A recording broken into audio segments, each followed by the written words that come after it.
We're on 2 Nephi chapter 11.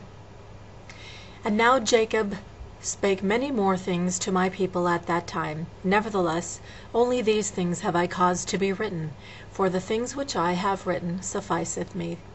And now I, Nephi, write more of the words of Isaiah, for my soul delighteth in his words. For I will liken his words unto my people, and I will send them forth unto all my children, for he verily saw my Redeemer, even as I have seen him.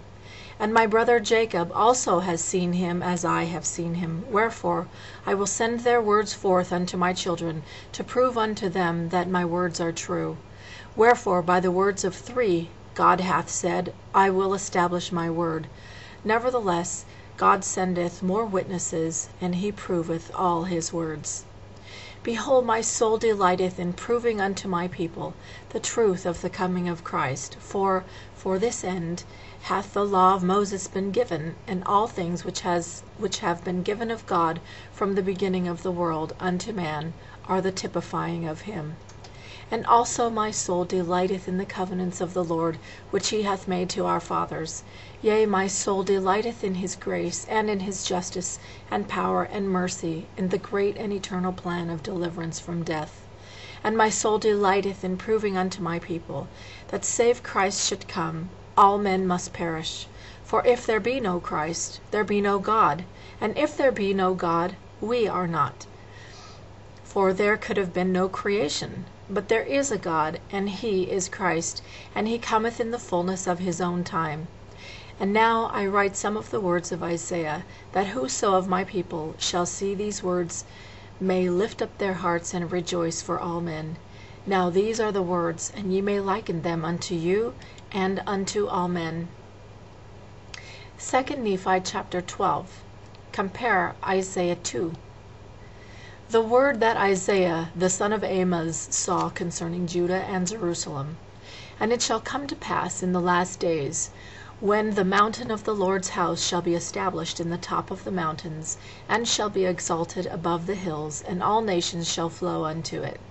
And many people shall go and say, Come ye, and let us go up to the mountain of the Lord, to the house of the God of Jacob, and he will teach us of his ways, and we will walk in his paths.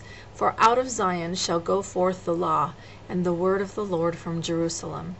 And he shall judge among the nations, and shall rebuke many people, and they shall beat their swords into plowshares, and their spears into pruning hooks. Nation shall not lift up sword against nation, neither shall they learn war any more. O house of Jacob, come ye, and let us walk in the light of the Lord. Yea, come, for ye have all gone astray, every one to his wicked ways. Therefore, O Lord, thou hast forsaken thy people, the house of Jacob, because they be replenished from the east, and hearken unto soothsayers like the Philistines, and they please themselves in the children of strangers. Their land also is full of silver and gold, neither is there any end of their treasures. Their land is also full of horses, neither is there any end of their chariots. Their land is also full of idols. They worship the work of their own hands, that which their own fingers have made.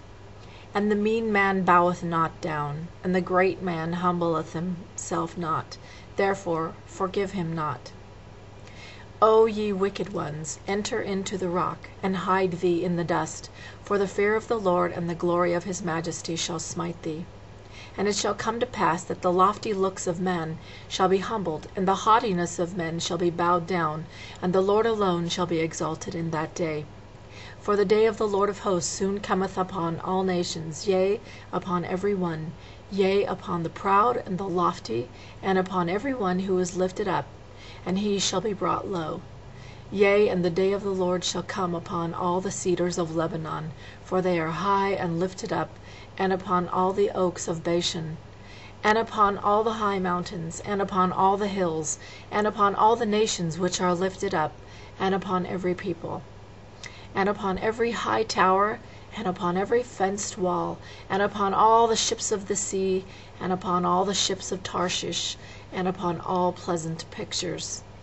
And the loftiness of man shall be bowed down, and the haughtiness of man shall be made low, and the Lord alone shall be exalted in that day. and the idols he shall utterly abolish. And they shall go into the holes of the rocks, and into the caves of the earth, for the fear of the Lord shall come upon them, and the glory of his majesty shall smite them, when he ariseth to shake terribly the earth.